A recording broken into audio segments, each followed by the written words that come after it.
predictions are rolling in for the NBA season next year, and the Chicago Bulls are continually predicted to be right around the middle of the pack. And we're going to talk about on today's episode why that is the absolute worst place for the Chicago Bulls to find themselves yet again, but especially in the 2024-25 season. We're also going to look at the Chicago Bulls players that left the team this past offseason and ask which one of them are going to do best in their new teams. We're going to talk about all that and more right after this. You are now tuned in to Chicago Bulls Central, your number one place for all Chicago Bulls news and content.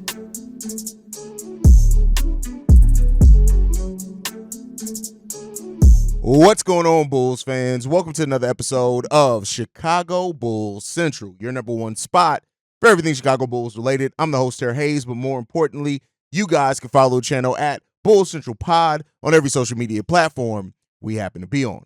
With that being said, let's go ahead and get into this content for today, y'all. And I want to start off with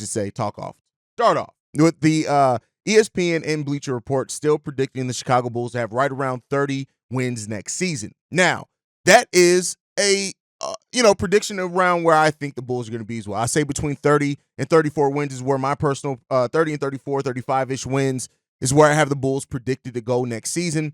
And, that's not a great place to be at, right? The Chicago Bulls are once again projected to kind of be towards the middle of the pack. And, we'll get into a list from like Elias Schuster, who had put it together a list of like the tanking rankings in the NBA, which will kind of help support this.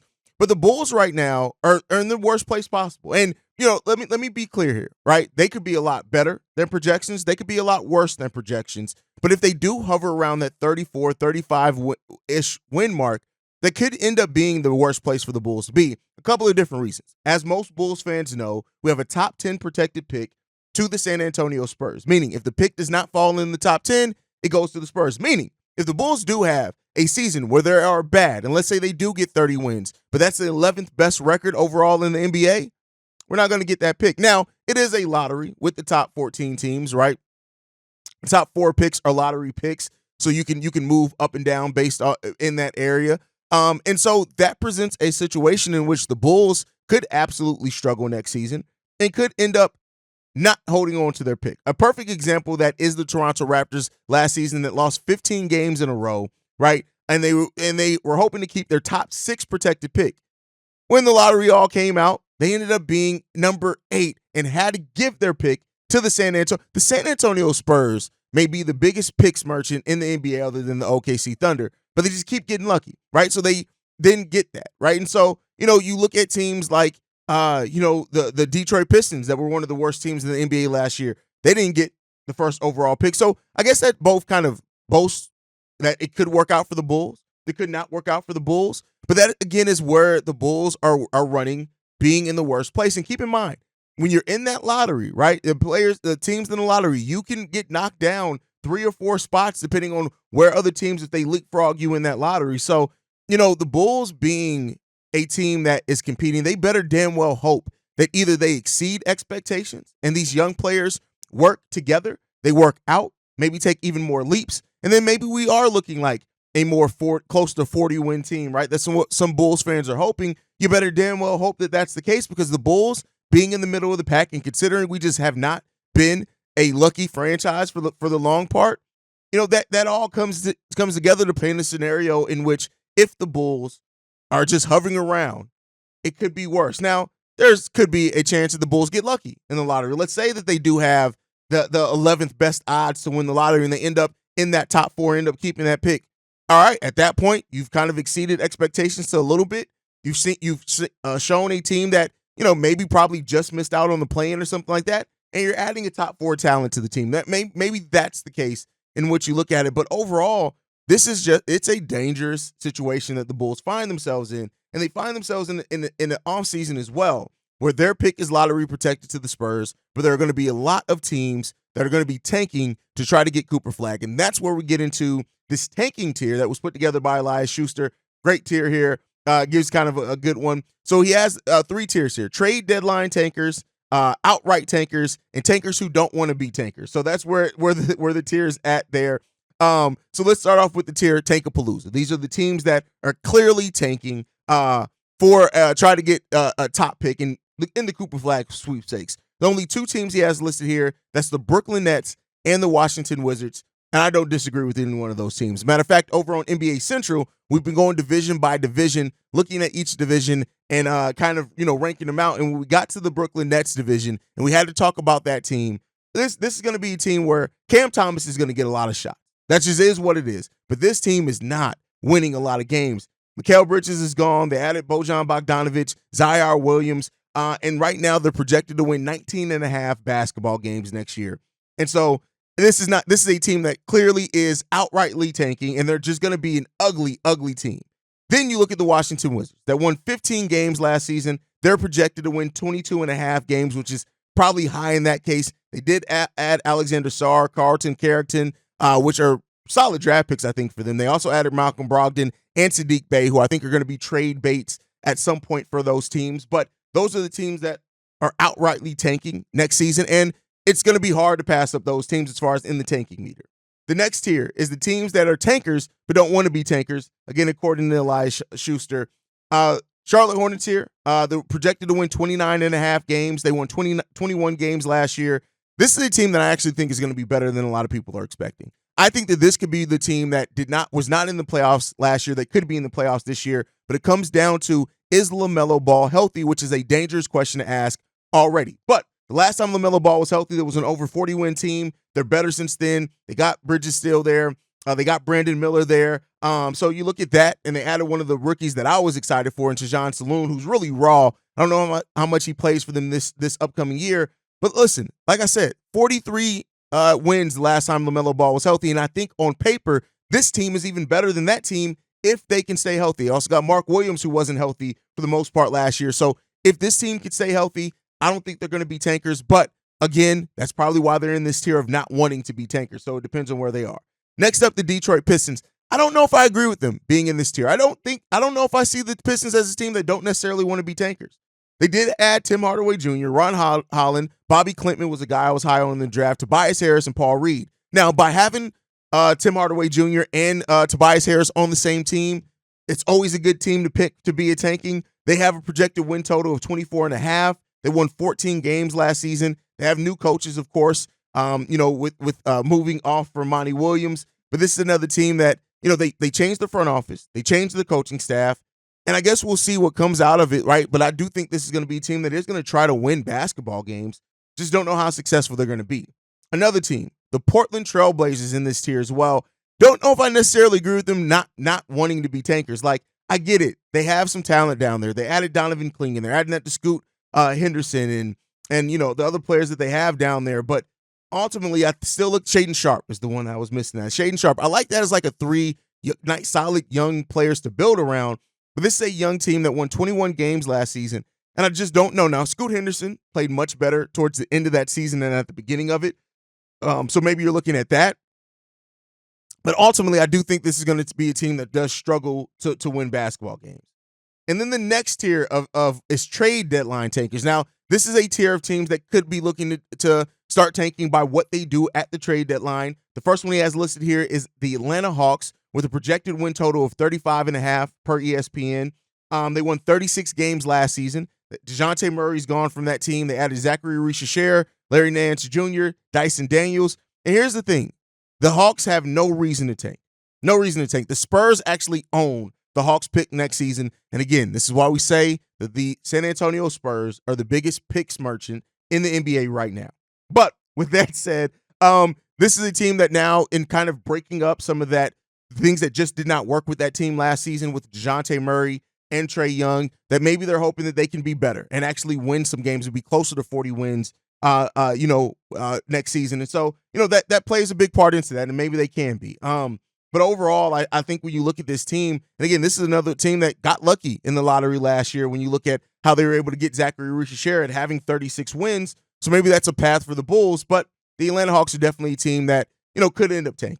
The Toronto Raptors, 25 wins last season, projected to win 35.5 games. They added Jacoby Walter, Jamal Sheed, Davion Mitchell. I think this is a team that actually is going to be competing for the play-in.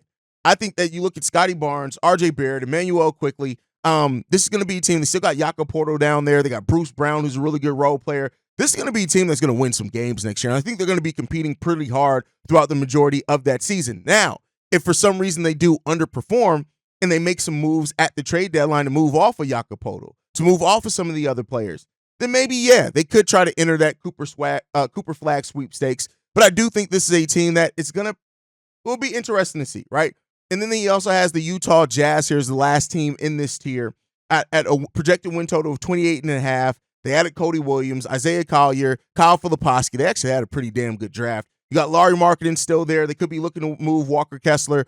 And so overall, if you're going off this list, you have 8 teams that are all probably going to be closer to having worse records or actively tanking than the Chicago Bulls, which, let me be clear, I'm not saying that the Bulls should be looking to tank. I'm actively against tanking, right? I think this is a team that is naturally going to be bad, and I think you want to see that out. But even in naturally being bad, you could still find yourself in the middle of the pack and right outside of what you want to get to. And so ultimately, to bring all this back together to the Chicago Bulls, is that the Bulls are going to be in an interesting place because if you don't exceed expectations, you could end up losing out on your pick.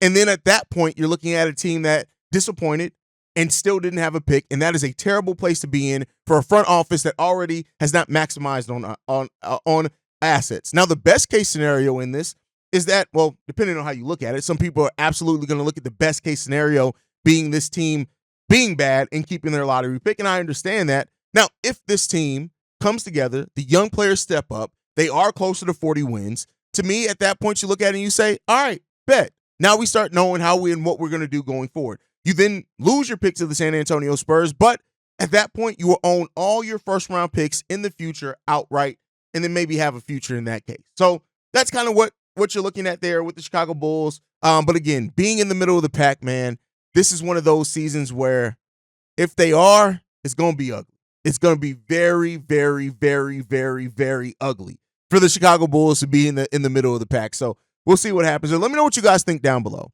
Do you think that this team is bad enough to where they're going to be able to keep their lottery pick? Do you think they're going to be good enough to where they lose it? Or do you think we're going to be in that middle of the pack to where they're not necessarily good enough to outrightly lose it, and they're not bad enough to outrightly keep it, but because of lottery unluck, is that misfortune, I guess is the better word there, that they end up being bad and losing out on their pick? Let me know what you guys think on that down below.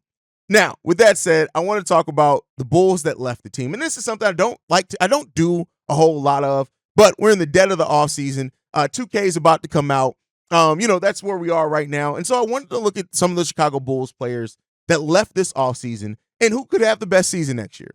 So first up, you have Alex Caruso, who I think has a chance to start at the 2 for the OKC Thunder. He could end up coming off the bench with them there. They may want to keep Lou Dort in that starting lineup, but they couldn't have him start at the 2, move Jalen Williams to the 3. We'll see what they do. They have a nice mix of offense, defense, but then again, Lou Dort is a pretty solid defender himself.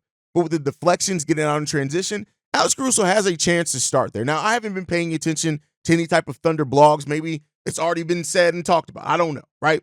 But I do think that Alex Caruso is on a team that is going to be trying to win a championship next year.